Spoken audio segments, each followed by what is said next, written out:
অবশেষে রাজলক্ষ্মী সতীনাথ বাবুকে সমস্ত ভুল ভাঙিয়ে আর্য এবং অপর্ণার বিয়ে ফাইনাল করে ফেলল। হ্যাপি এভার 70 দেখা যাবে আজকের পর্বে।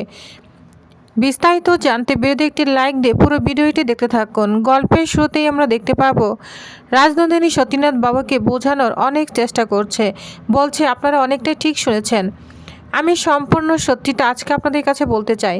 তখন রাজলক্ষ্মী সবার সামনেই বলতে থাকে, হ্যাঁ আমার মেয়ে রাজনন্দিনীর মৃত্যুটা না স্বাভাবিক ছিল না, কিন্তু সে সময় আর্য আমাদের সামনে ছিল। সতীনাথ বাবু, আমাদের পরিচয় সম্পর্কে আপনি কি শুনেছেন আমি জানি না, কিন্তু এটুকু আমি বলতে পারি যে তার বেশি টেনে রটানো হয়েছে। আসলে বলুন, সিংহরায় পরিবার তো অনেক বনেদি পরিবার, তাই সেই পরিবারকে নিয়ে অনেকের কৌতূহল রয়েছে। তাই কেউ যদি এক ভাগ জানতে পারে তাহলে 100 ভাগ রটায়, তাও আবার রং জড়িয়ে। আর ওই নামটা বলেছেন না শঙ্কর চ্যাটার্জি, ওই নামটা কিন্তু আর্য আমাদের জন্যই ত্যাগ করেছিল। যা শুনে সতীনাথবাবু অনেক অবাক হয়ে যায়। রাজলক্ষ্মী বলতে থাকে, ও আমাদের পাশে আমাদের পরিবারের একজন হয়েছিল, সিংহরায় পরিবারের একজন হয়ে থাকতে চেয়েছিল। আর সে আমায় কথা দিয়েছিল এই কথা সে কাউকেই জানাবে না। এটাও ঠিক যে সে অপর্ণাকে জানিয়েছে, কারণ ওকে আমি জানাতে বলেছি। তখন রাজলক্ষ্মী হাত জোর করে বলতে থাকে, আমি রাজনন্দিনীর মা সতীনাথ বাবু, এবার কিন্তু আপনাকে ঠিক করতে হবে যে আপনি আমার কথা বিশ্বাস করবেন না অন্যের কথা বিশ্বাস করবেন। যা শুনে সতীনাথ বাবু সুমি অবাক হয়ে যায়, তারা কি বলবে কিছুই বুঝতে পারে না। রাজলক্ষ্মী আরও বলতে থাকে, আপনারাই বলুন না আমি কি করতাম তখন। ওই সময় তো আমার স্বামী মারা গিয়েছে, অর্কও ছোটো, অর্ককে নিয়ে আমি খুব একা। অর্ক খুব অস্বাভাবিক আচরণ করছিল। সে সময় আর্য কিন্তু আমাদের পাশে এসে দাঁড়িয়েছিল, আমাদেরকে আগলে রেখেছিল। আর রাজনন্দিনী শাড়ির ব্যবসাটা না ওই কিন্তু ধীরে ধীরে তৈরি করেছে, ও সব করেছে আমাদের জন্য, বুঝতে পেরেছেন, আমাদের পরিবারের জন্য। আপনাদের কি এখনও মনে হচ্ছে যে আর্য খুব অন্যায় করেছে? বলুন না, সবটা শোনার পর আপনাদের কি এটাই মনে হচ্ছে আমার আর্য খুব অন্যায় করেছে? বলুন না সতীনাথ বাবু, ও কোনো দোষ করেছে? তখন অপর্ণার মা কান্না করে বলতে থাকে, না ম্যাডাম, আমার মনে হচ্ছে উনি কোনো দোষ করেনি। তখন অপর্ণার বাবা বলে, আমি তো আসলে এত কিছু জানতাম না ম্যাডাম, ওই অনুষ্ঠানের মধ্যে একজন এসে আমাকে একটা খাম দিয়ে গেল। যা শুনে রাজলক্ষ্মী অপর্ণা অনেক অবাক হয়ে যায়। তখন আর্যকে ওই খামটা দিয়ে দেয় সতীনাথ বাবু। তখন সতীনাথ বাবুকে খামটা কে দিয়েছে আর্যকে সমস্ত কিছুই খুলে বলতে থাকে, আর বলতে থাকে, শুনুন, এসব শুনে না আমার মাথাটা ঠিক ছিল না, অনেক খারাপ হয়ে গিয়েছিল ম্যাডাম, আমি ভেবেছিলাম যে আমরা ঠকে গিয়েছি। তখন রাজলক্ষ্মী বলে, শুনুন সতীনাথ বাবু, আর্য যদি ঠকানোর হতো না, ও আমাদেরকে অনেক আগেই ঠকাতো, সবার আগে আমাদেরকেই ঠকাতো, সব কিছু নিয়ে ও পালে যেতে পারতো, ও কিন্তু যায়নি, ও কোথাও যায়নি। তখন আমাদের মেয়েটা মারা গিয়েছে, আবার আমার স্বামীও চলে গিয়েছে, আমার মেয়েটাকে কে বা কারা শেষ করেছে এখন আমি জানি না। তখন সুমি বলে, কে বা কারা শেষ করেছে মানে? তখন রাজলক্ষ্মী বলে, আমি সবার কথা জানি না, তবে এদের মধ্যে একজন নাম হচ্ছে মেঘরাজ। মেঘরাজের কথা শুনে তো অপর্ণা চমকে যায়। তখন অপর্ণা বলে, মেঘরাজ? আমার অর্ক না মারা যেত, বুঝতে পেরেছেন। এই আর্য, আর্য না থাকলে আমার অর্ককে বাঁচাতে পারতাম না। আর্য আমার বড় ছেলে, বুঝতে পেরেছেন, আমার বড় ছেলে। রাজনন্দিনীর ভাইকে ও নিজের ভাইয়ের মতো ভালোবেসে বুক দিয়ে আগলে রেখেছে, নিজের ভাইয়ের মতো করে রেখেছে। তখন আর্য বলে, মা এত কথা কেন বলছো? আমি কি করতাম বলো তো? আমি এমন কিছু করিনি যা তুমি সবাইকে বলবে। শুনুন সতীনাথ বাবু, এই পরিবারটাকে না আমি দেখেছি, শিয়াল কুকুরের মতো সবাই না কামড়ে খেতে চেয়েছে, সবাই মেরে ফেলতে চেয়েছে পরিবারকে, এই পরিবার না একদম শেষ করে দিতে চেয়েছে। তাই আমি অর্ককে সামনে রেখেছি। কি এমন করেছি মা? একটু থামো এখন। তখন রাজলক্ষ্মী বলে, আর্য, সবাই তো তোমার মতো করে ভাবে না। আমার মেয়ে চলে যাওয়ার পর তুমি তো আলাদা হয়ে যেতেই পারতে বলো, কিন্তু সেটা তুমি করোনি। তুমি আমার পাশে থেকেছো, আমার পরিবারের পাশে থেকেছো। এরপর অনেক সময় চলে গিয়েছে সতীনাথ বাবু, এতদিন ধরে এই সব কিছু তিলে তিলে বড় করেছে আর্য। একটা দিনের জন্য ও কখনো আমার মুখের উপর কথা বলেনি, আমাকে অসম্মান করেনি, অর্ককে আগলে রেখেছে।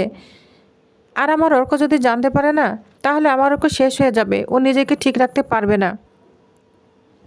বিশ্বাস করুন, অর্ক না সবটাই ভুলে গিয়েছে, ওর কিছুই মনে নেই, এগুলো ওর কাছে সব অতীত, ও সব ভুলে গিয়েছে।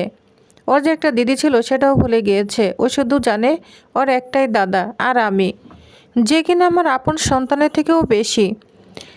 নিজের জীবনটা না ও কখনো নিজের মতো করে বাঁচিনি, ওর কাছে আমরাই সব। আজকে এতগুলো বছর পর আমরা সব ভুলে গিয়েছি, আমার মেয়ের শোক কাটিয়ে উঠেছি, তাহলে এত বছর পরে এসে আমি আমার ছেলেকে কি এভাবে দেখতে পারি বলুন?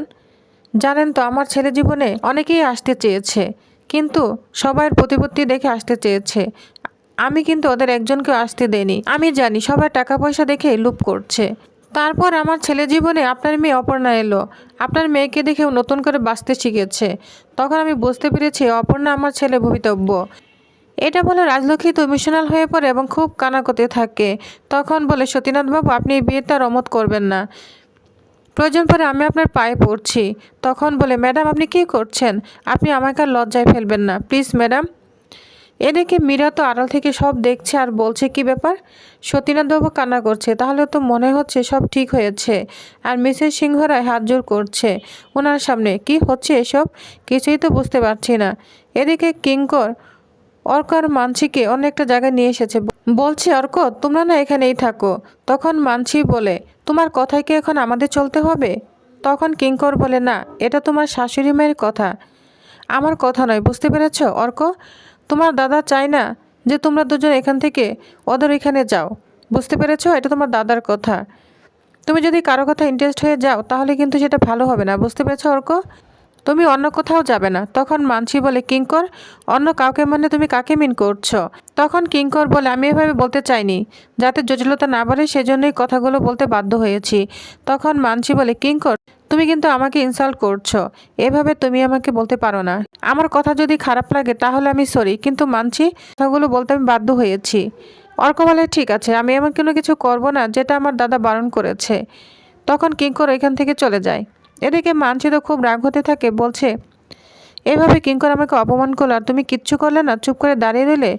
তখন অর্ক মানসির সঙ্গে অনেক তর্ক করতে থাকে, বলছে, মানসি আমি তোমার সঙ্গে তর্ক করতে চাই না, কিঙ্কর যা বলেছে মার দাদার কথাই বলেছে, এই বলে রিয়াক্ট করতে থাকে। আর মানসি মনে মনে বলতে থাকে, সব দিক থেকেই না কেমন জানি সবাই লুকানোর চেষ্টা করে, আর অর্কটা নয় স্টুপিড, কিছুই বলতে চায় না। কিন্তু আমি খুব ভালো মতোই বুঝতে পেরেছি আসলে ব্যাপারটা না সবাই ধামাচাপা দেওয়ার চেষ্টা করছে। কিন্তু কি ব্যাপার? অপর্ণার বাড়ি মানুষ সবাই জানে, অথচ আমি জানতে পারছি না। অন্যদিকে সতীনাথবাবু বলে, ম্যাডাম আমি দুঃখিত, আপনাদের কাছে ক্ষমা চাওয়ার মুখ আমার নেই। তখন রাজলক্ষ্মী বলে, এভাবে বলবেন না সতীনাথবাবু। কিন্তু সতীনাথবাবু বলে, আসলে কি বলুন তো, আমরা না ছাপোষা সাধারণ মানুষ, আসলে আমার মাথাটা না ঠিক রাখতে পারিনি। তখন রাজলক্ষ্মী বলে, আপনি আপনার জায়গায় ঠিক আছেন, আমিও আপনার জায়গায় থাকলে হয়তো এরকমই করতাম। যেখানে ছেলেমেয়েদের ভবিষ্যৎ, সেখানে অবশ্যই কিছু শুনলে মাথা ঠিক থাকে না। তখন সতীনাথবাবু বলে, এদিকে আমি সবার সামনে বলে দিয়েছি যে আমি আমার মেয়েকে বিয়ে দিব না, এটা না আমার বলা উচিত হয়নি, আসলে আপনাদের সাথে আগে কথা বলে নেওয়া উচিত ছিল। রাজলক্ষ্মী বলে, আসলে কথাগুলো আমি এতদিন কাউকে বলতে চাইনি বা বলিনি, তবে যা হলো না ভালোই হলো, আজকে কথাগুলো সবার সামনে আপনারা জেনে নিয়েছেন। ভবিষ্যতে আশা করছি এসব নিয়ে কথা উঠবে না, আর দূরত্ব ভুল বোঝাবুঝিও হবে না। তখন সতীনাথবাবু অপর্ণাকে বলে, তোরে বাবা ভুল করেছে, তোর ভালোবাসার মানুষকে নিয়ে প্রশ্ন তুলেছে, তুই আমাকে ক্ষমা করে দে মা। তখন অপর্ণা বলে, না না বাবা, এটা কী করছো? তখন অপর্ণার বাবাকে ধরে অপর্ণা জোরে কান্না করতে থাকে। এরপর অপর্ণার বাবা আর্যর কাছে ক্ষমা চায়, বলছে, না সতীনবাবু এটা কি বলছেন, এরকম আপনি করবেন না, যে কোনো বিষয়ে আপনার প্রশ্ন থাকতেই পারে, আমি সে প্রশ্ন উত্তর দেওয়ার চেষ্টা করব। আর তাছাড়া আপনি আমাকে কতদিন ধরেই বা চিনেন, ভালোই হয়েছে, আপনার তো জানার অধিকার রয়েছে, বলুন। তো এইসব কথা শুনে রাজলক্ষ্মী অনেক খুশি হয়ে যায়। তখন সতীনাথবাবু বলে, আর কোনো দ্বিধাদ্বন্দ্ব নয়, ঠিক আছে? তখন ম্যাডাম বলে, হ্যাঁ আর কোনো দ্বিধাদ্বন্দ্ব নয়, আর্য স্যারের কাছে আমার মেয়ে ভালো থাকবে, এটাই আমি শান্তি, এটুকুই আমার যথেষ্ট, আর কিচ্ছু আমি শুনবো না। তখন আর্য বলে, হ্যাঁ একটা কথা কিন্তু ভুলে গিয়েছেন সতীনাথবাবু। তখন হাসতে থাকে, বলছে, হ্যাঁ বুঝতে পেরেছি, বাবার জীবন, এটা বলে সবাই হাসাহাসি করতে থাকে। তখন রাজলক্ষ্মী বলে, অপর্ণা ঠিক আছে, এবার কিন্তু সোজা বিয়ের পিড়িতে গিয়ে বসবে। তখন সতীনাথবাবু বলে, হ্যাঁ হ্যাঁ। তখন সতীনাথবাবু বলে, হ্যাঁ আর কোনো দ্বিধাদ্বন্দ্ব নেই, আমার মেয়ে আর্য স্যারের কাছে ভালো থাকবে, এটুকুই যথেষ্ট। তো যা শুনে সবাই খুশি হয়ে যায়। তখন আর্য স্যার বলে, আর একটা কথা রয়েছে, এর আগে কিন্তু অপর্ণাকে ভালো একটা কলেজ দেখে মাস্টার্সে ভর্তি হতে হবে। যা শুনে সবাই রাজি হয়ে যায়। এদিকে বাড়িতে ফিরে আসে পাড়া প্রতিবেশীরা শুনতে আসে কি খবর। তখন অপর্ণার মা বাবা বলে, সব ঠিক আছে। তখন সবাই খুশি হয়ে এখান থেকে চলে যায়। এদিকে অপর্ণা সে রাজনন্দিনীর কথাই ভাবতে থাকে। তখন তার বাবাকে জিজ্ঞাসা করলে অপর্ণার মা বলে, থাম তো, তোর বিয়ের সামনে চলে এসেছে, এখন হাসি খুশি থাক। কিন্তু অপর্ণা রাজধানীর কথাই চিন্তাই করে যাচ্ছে। তো প্রিভিউয়ার্স, তাহলে আপনাদের কি মনে হয় অবশেষে আরজু এবং অপর্ণার বিয়েটা কি হতে চলেছে? তো জানতে অবশ্যই আমার সাথেই থাকুন। ধন্যবাদ।